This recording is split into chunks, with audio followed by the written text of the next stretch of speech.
So this is when we start to get geared up for the hearing where we'll be hearing some testimony. So these are like, in a sense, opening remarks and an indictment. So I want to just kind of re-highlight some of what Father Ty was reading earlier. Thinking of also about our mission statement as well.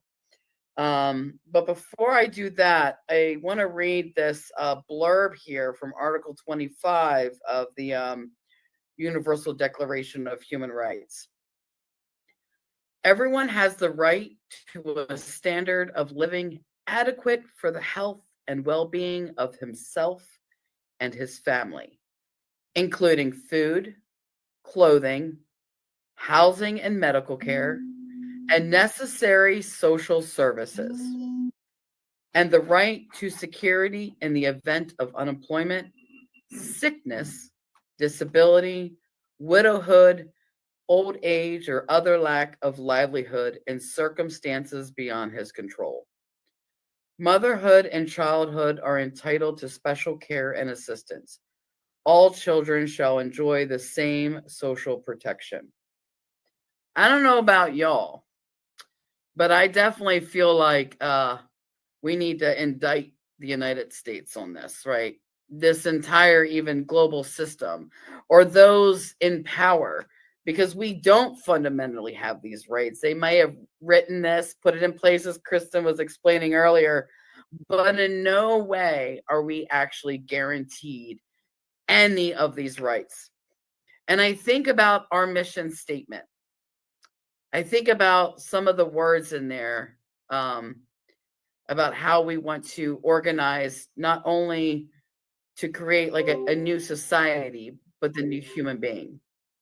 I think about what this system does to us and how it shapes us into the people that we become, how it forces us into circumstances.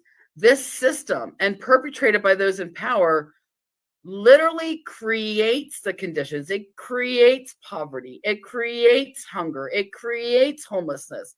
It creates our denial of healthcare, and then turns around and criminalizes us for that condition that it creates.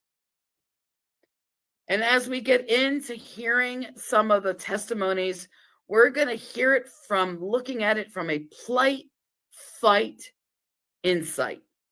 We're going to talk about the conditions. We're going to talk about how we're organizing around those conditions and why it exists in that way to begin with. And I want to again highlight, like I was saying earlier, what was in our winter offensive statement. About 60%, 60, are in this nation are reporting struggling to make ends meet, to having any kind of minimal standard of living. 60%. We are, as the rude doctor said, we are the majority. And it's about time we start acting like it. And it's about time we organize as that fact. We are the majority. We must organize the society to lift from the bottom up. 60% are struggling to make ends meet, while 10 billionaires grew their wealth by nearly, $700 billion in 1 year alone. 10 people did that. Yet more of us are falling into the ranks of the poor and dispossessed and struggling to make ends meet. Something's off balance there, right? We got to see that. We got to feel that.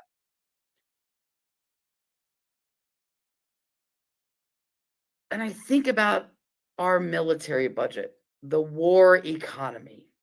It's nearing, almost getting to the point, if not already, $1 trillion a year. A year. 24 empty homes for every single individual who's currently unhoused. We could give them one of those homes and still have an excess, still have an abundance. And so that's what we're indicting this system on, right? We're indicting the fact that 800 people die every day unnecessarily from poverty, from the denial of our human rights.